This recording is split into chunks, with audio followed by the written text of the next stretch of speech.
This is our last chance for taking him out. We've done the DOJ. We've done the humiliation with him in front of his wife. But there's one thing that we have to be thinking about. Let's go November 6th. Let's assume it's November 6th he wins.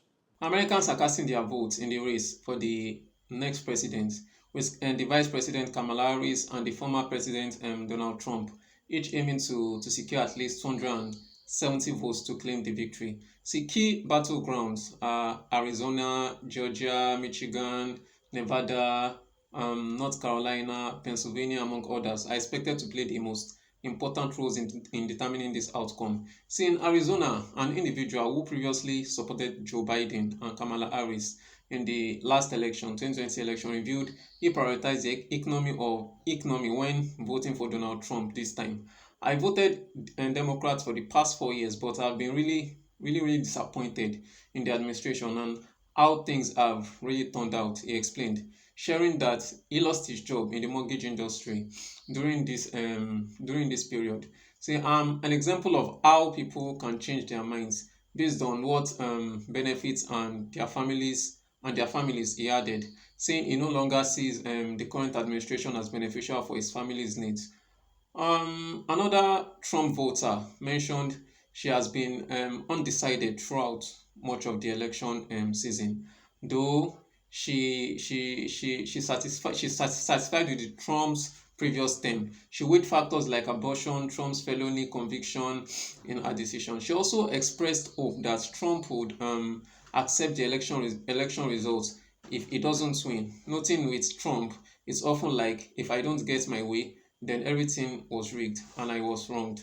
That's not acceptable. And there's been a lot of talks, shows and podcasts about who will be the next US president. And with the way things are going out, the way things are playing out, it seems well that Donald Trump will be the winner. On Piers Morgan Uncensored, when asked, why do you think Donald Trump will be the next US president? PBD, Patrick Bet-David, said Donald Trump seems to be unstoppable. According to him, if anyone could take down Donald Trump or stop him from becoming the next president, it has to be a very decent candidate. He described Kamala Harris as somebody who is a boring candidate he has ever known in his life. She's no match for Donald Trump. She's just not there. This is our last chance for taking him out. The last week that we have left. We've done the DOJ. We've done the humiliation with him in front of his wife. We've done the pinning the kids against each other, where you notice Ivanka's not that involved. Jared Kushner's not that involved. They kept talking about that deal, the $2 billion deal, so that pushed them away. Very good strategy on what they did to kind of show that the family's not together, but Trump's family, they went about it and they did their thing. We did the E. Jean Carroll, $83 million. We did the Mar-a-Lago is not a $400 billion building. It's an $18 million. We've done all of that stuff. We've tried to burn him out. We've tried to get his peers, the people he's hired in the past before, to say, look at his track record, he hasn't done a good job. COVID, you've tried misinformation, you've tried Russia. There's really nothing left. You've had 2 assassination attempts on him. So at this point, what I noticed when I watched him, there are certain things where, in order for you to be able to go up against him, you, have to have a decent candidate. Kamala has to be the most boring candidate I've ever seen in my entire life, left, right, center. By the way, I think she's more boring than Jeb Bush. I think she's more boring than... There's nothing there. There's nothing there when you watch the interviews. Tell a story, tell me something, sell me the dream. Say when I was 6 years old, I remember that this. She can't do that. She can't tell the story part. And quite frankly, I think if there was a primary, if the Dems had a primary, she wouldn't have beaten Pritzker, she wouldn't have beaten Shapiro, she wouldn't have beaten Newsom. I don't think she would have beaten Whitmer. I don't think she's top 5. At best, she's the best. Which is why the Democrats candidate should have had, I think, a convention. If others said Kamala is an everybody person and Donald Trump is a man who does things his own way, he doesn't care whether people are on his side or what people are going to say. In his words, he said, every odd says he's winning, even though Kamala has 80 billionaires that are endorsing her, and Trump has only about 50 billionaires. All the Hollywood celebrities are behind her, and Trump has very little. Podcasters, he's got the day-to-day people, he's getting the young male, he's getting the young African-American. It's the biggest plus-minus ever since 1964. But there's one thing that we have to be thinking about. Let's go November 6th. Let's assume it's November 6th he wins, okay? We're in a room like this, and it's 10 of us, where all the establishment left Democrats and some of the establishment right that want to do everything we can to now identify 2028, right? It's kind of like World Cup. You lost, we already got to plan 2028, what's going to happen, right? Or whatever, 2026. Today, the most hated man by the establishment, number one is Trump. Number two is Musk today. November 6th, you know who's going to be the most hated man November 6th? Number one will be Musk. Number two will be J.D. Vance. Number three will be Trump. Why? I'll give you my thoughts on this. The reason why they'll be over Trump is because it's a one-term president. They're not going to be worried about him. J.D. Vance, the way he's been doing interviews the last 2, 3, 4 months, the way he fought Tim Walz, where you walked away saying, this guy got Tim to like him. And they were able to build a certain level of camaraderie. And then he goes up with a fight with Jake Tapper, puts him in his place. Then he's go with Dana. Then he knows how to go with Theo Vaughn and laugh his ass off. And every different place you put him on, he's doing, well, I think he's doing Joe Rogan today, if I'm not mistaken.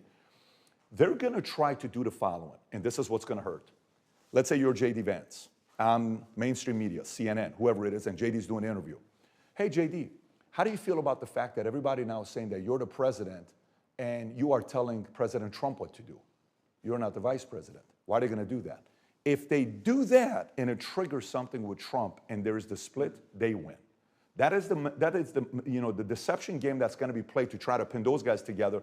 And if the president can still find a way to edify, yet protect in a way where JD stays humble, and if JD can find a way to stay bulletproof and not buy into the fact that everybody behind closed doors is going to say, it's because of you, you're the one that's making it happen, all this other stuff, and he stays humble about it, then JD may win 2028 and 2032. I think Vivek's going to be there. I think a lot of people, I think 2020 is going to be very, very competitive.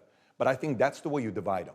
You have to go after, and the reason why Musk becomes number one is because if you put a bar and you look at the timeline for bars, Trump's is going to be 4 years, okay? JD is going to be 12 years, but Musk is going to be 30 years. That's why Musk is number one. That's why JD is number two hated man, November 6th, and third will be Trump. They're going to go try to find a way to destroy Elon and J.D. Vance because those guys will be around for a couple of decades. When you had Trump on your podcast, it was a fascinating listen, but what did you make of him when you're interacting with him one-on-one? One of the things about when you're doing business with when you're communicating. PBD accused Kamala Harris of being a two-faced person in the ongoing war between Israel and Palestine, where she tries to be for free the Palestinians and the Israelis can take care of themselves, and lost both of them in the presidential race. But Trump came out and took the side of Israel. But he is going to stop the war, and there will be no more war in the Middle East. As a result, the Muslim community, they came in, and even the Israelis also did the same and endorsed him. Kamala tries to be for free Palestine and to be for Israel can take care of themselves and they're a number one ally.